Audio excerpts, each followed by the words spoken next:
on it. Jo Kenya ne okodong chien e chenro mar godiechieng' mar jiwo ler mar alwora. E gwenge ma Kaluo, achiel kuom kuonde ma jokedne alwora oketo maino en dho nam mayangore ni osebedo ka ochido kendo ler chal ma kor wich wilgo. Gwenge mamoko bende ne jopiny opidhe yien kendo yudo puonj e wi ber mar rito alwora. Jafwambo marwa James Okoth miyowa lipodni. Ler mar alwora mar Nam Lolwe osebedo achiel kuom weche ma imulo gi migepe makedo ne ler mar alwora. Tinende, odiechieng jiwo ler mar alwora ne oywayo jokanyo e sekta machwalo ajenda mag alwora e kaunti ma Kisumu. Gi paro achiel, ne gichoko yugi kendo puonjo jopiny e wi keto ler e alwora mar nam kod kuonde dak. Achiel kuom ywak manitie en medruok mar jwala kod mwandu mamoko marach kod alwora mathoro hinyo nam. Kawuono ne wariwore mondo wawach ni wadwa ni mondo wadhaw kendo wadhaw gi gimiluongo ni plastic pollution. Wageng' chupni mag jwala, waket mondo kik wachak waorgi, waketgi ka gidhi e nam.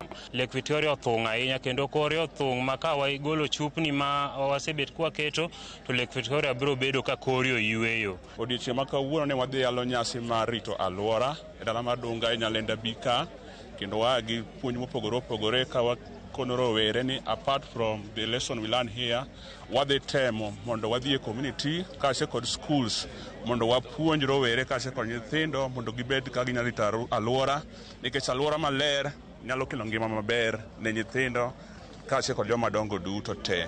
Waste en gima useful to ka watiyo kode maber ok onya bedo useless. Matine ni waste wanyalo tiyogo mondo wayudgo yuto. Gik mako mineno ni takataka gintie kaka inyalo improve on waste ti iuse mondo yud financial gains. Nikech ka gichopo pi to gihinyo pi to gihinyo rech to gihinyo alwora, nikech ka en tourist attraction site koro wa encourage mondo girit environment mar lake to wawacho ni wadwaro ni mondo wa restore Lake Victoria kendo. Nyasi makama bende ne odhi nyime e gwenge mamoko ma Kenya ka oriwo Migori, kama oganda ne yudo jip mondo okony piny owacho e lwenj kedo gi jwala ma pod moko kuom johala matindo hinyo tiyogo. Apisa ma ochung' ne alwora e bwo duol mar NEMA, Tom Togo, wacho ni jwala ma pod yudore e kaunti ma Migori chalo ni wuok e piny libamba ma Tanzania, ka bende ne okwayo oganda mondo okonygi e kedo kod jwala e kinde ma NEMA pod dhi nyime kod timo apedha ne jogo matiyo kod jwala.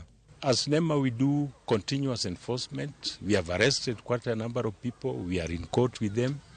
But we still see the flimsy bags, the small mama mboga plastic. If you go to the market and you allow mama mboga to sell you his hamburger in a plastic, then you are not assisting the government meet its goal of eradicating single-use plastic. Paro mabende osir kod jatend migao mar alwora e kaunti ma Migori, Rahaba Robi, ma owacho ni piny owacho dhi tiyo machiegni kod NEMA kod oganda duto mar kedo kod jwala. We are going to see a new Migori because we are going to work in partnership with all the stakeholders, all the partners, including the national government, NEMA itself, and ourselves to ensure that we have a clean, free Migori free of plastic-free pollution. Oganda imedo jiw marito ler mar alwora margi kokalo e loko taka bedo mwandu, pidho yien e kind mamoko. Ka migepe majiwo ler mar alwora bende wacho ni dwaro nitie mar rito ler mar Nam Lolwe. James Okoth, Ramogi TV.